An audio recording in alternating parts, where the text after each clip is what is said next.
Zimbabwe and Nigeria have locked horns with Tesla and other EV manufacturers, saying that they no longer want to export lithium for them to produce their batteries with.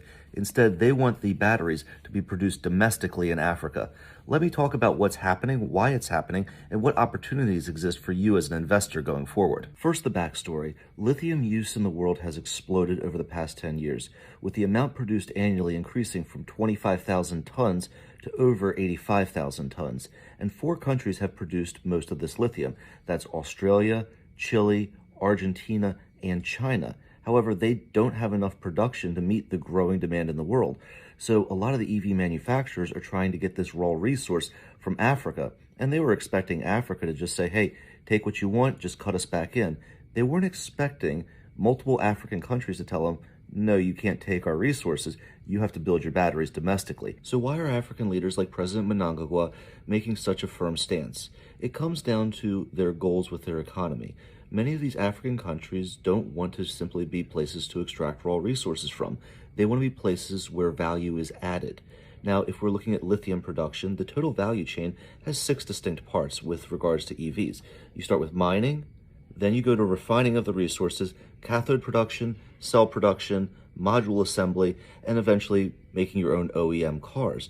And Africa wants to have as much of that done domestically because each phase of that has support industries and creates jobs for everybody and creates more wealth, more velocity of money, etc.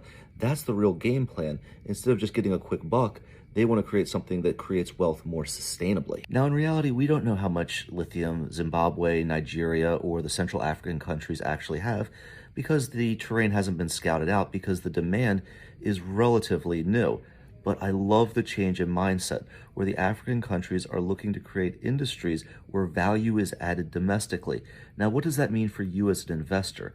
I think it means that you should be very bullish on these African economies because as they start to do more and more manufacturing, more value added, you're going to see an emerging middle class throughout the entire continent. And the African countries aren't going to have to do this alone.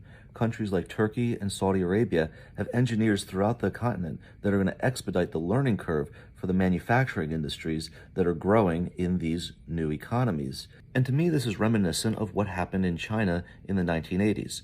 When I was growing up, China was thought of as a poor, underdeveloped country. Yet, by maintaining manufacturing and value added within their borders, China quickly grew within 3 decades from a poor kind of third world country to a manufacturing superhouse with the biggest economy in the entire world. But I want to know what you guys think. Are you guys bullish on the African economy and their ability to do manufacturing? Let me know why or why not in the comments below. And as always, if this video has provided value to you, give me a like and a follow. That really helps out my channel. And I'll see you guys on the next video.